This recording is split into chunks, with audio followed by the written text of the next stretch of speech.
System ने ली है फिर एक जान। 3 साल की नेहा की मौत। दिल्ली के लापरवाह अस्पतालों ने एक मासूम को फिर मार डाला।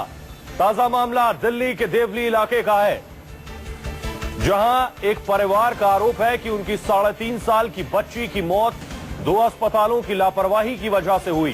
परिवार का आरोप है कि नेहा को तेज बुखार के बाद 2 सरकारी अस्पताल ले जाया गया, जहां डॉक्टरों ने बिना जांच के दवाई दे दी, जिससे बच्ची की हालत बिगड़ गई और उसने दम तोड़ दिया। परिवार बच्ची को लेकर 2 सरकारी अस्पतालों के दरवाजे तक गया। सरकारी अस्पतालों की लापरवाही ऐसी कि वहां से परिवार को लौटा दिया गया। परिवार के मुताबिक 14 तारीख को उनकी बच्ची को बुखार आया, उसे पेट दर्द की भी शिकायत थी, जिसके बाद उसे मालवीय नगर के मदन मोहन मालवीय अस्पताल ले गए। यहां पर डॉक्टरों ने पूरी जांच पड़ताल के बगैर बच्ची के पेट में गैस का इंजेक्शन लगा दिया और बुखार की दवाई दे दी। जब बच्ची ठीक नहीं हुई तो परिवार उसे लेकर मजीठिया अस्पताल गया। यहां भी बिना जांच किए इलाज के नाम पर खाना पूर्ति कर दी गई, जिसकी वजह से नेहा की तबीयत बिगड़ गई और उसने 16 तारीख को साकेत के सिटी अस्पताल में दम तोड़ दिया। मेरी बेटी की तबीयत खराब हुई करीब 3 बजे के आसपास, तो फिर 3 बजे फिर मैं मजीठिया हॉस्पिटल लेके गया हूँ। मजीठिया हॉस्पिटल में डॉक्टर आने को तैयार नहीं थे रात को। फिर मैंने बुलाया जिस तरह से उनको, उन्होंने भी सेम वही किया, 2 इंजेक्शन लगाए और घर डिस्चार्ज करके भेज दिया। फिर सुबह 9 बजे मैं दोबारा सिटी हॉस्पिटल गया, साकेत सिटी हॉस्पिटल मैं 10 बजे वहाँ मैं गया, तो उन्होंने बोला, देखा उसको, बोला आपकी बच्ची काफी क्रिटिकल प्रॉब्लम है, आप इतने दिन थे कहाँ? तो उन्होंने कहा कि आपकी बच्ची काफी क्रिटिकल प्रॉब्लम है, आप इतने दिन थे कहाँ? तो उन्होंने कहा कि आईसीयू में भर्ती करनी पड़ेगी। फिर उन्होंने आईसीयू में भर्ती किया। उसके बाद 2-3 घंटे बाद उन्होंने कहा कि अब हम कुछ नहीं करते इसमें, इसको डेंगू था काफी दिन से। सैयदा अफीफा हमारी सहयोगी जुड़ रही हैं और ज्यादा जानकारी के साथ। सैयदा, क्या डॉक्टर्स डायग्नोस नहीं कर पाए कि नेहा को हुआ क्या था? परिवार का क्या कहना है और डॉक्टर अपनी सफाई में क्या कह रहे हैं?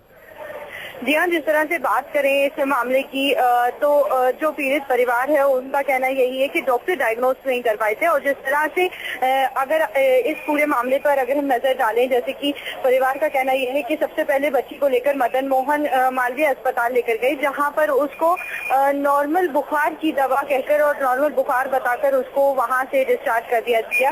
उसके बाद वो लोग मजीठिया लेकर गए। मजीठिया में उसको पेट दर्द की शिकायत के बाद डिस्चार्ज कर दिया गया कि ये मामूली सा पेट दर्द है, इसको सीरियस लेने की जरूरत नहीं है। और उसके बाद 16 तारीख को साकेत सिटी हॉस्पिटल में बच्ची की डेथ हो गई। तो जाहिर सी बात है, जिस तरह की सिचुएशन और बता रहे हैं घर वाले और डॉक्टर्स ने सिर्फ पेट दर्द को ही, मजीठिया अस्पताल वालों ने सिर्फ मामूली सा पेट दर्द बताकर बच्ची को डिस्चार्ज कर दिया।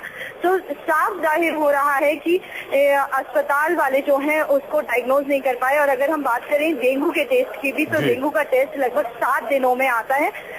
आमतौर पर क्योंकि सिम्टम्स डेंगू के इस तरह के हैं कि पैरों में दर्द होता है, बदन में दर्द होता है। 3.5 साल की छोटी मासूम बच्ची है जो साफ तौर पे अपनी तकलीफ को भी ठीक से नहीं बता पाती।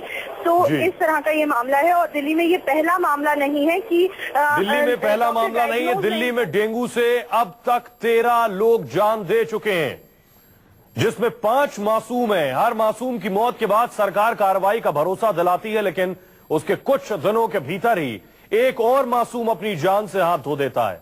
सवाल यह है कि कब तक आखिर मासूम मरते रहेंगे? नेहा कोई पहली बच्ची नहीं। इससे पहले आपको याद होगा 8 साल का अविनाश, 11 साल का अंकित, 6 साल का अमन, 11 साल की मेनका और 3 साल की नेहा। ये 5वीं मासूम बच्ची है जो डेंगू का शिकार हुई है। दिल्ली सरकार अपनी तरफ से दावे कर रही है, ये कह रही है सख्त से सख्त कदम उठाए जा रहे हैं, नोटिस भेजे जा चुके हैं अस्पताल में, लेकिन सच्चाई और हकीकत आपके सामने है।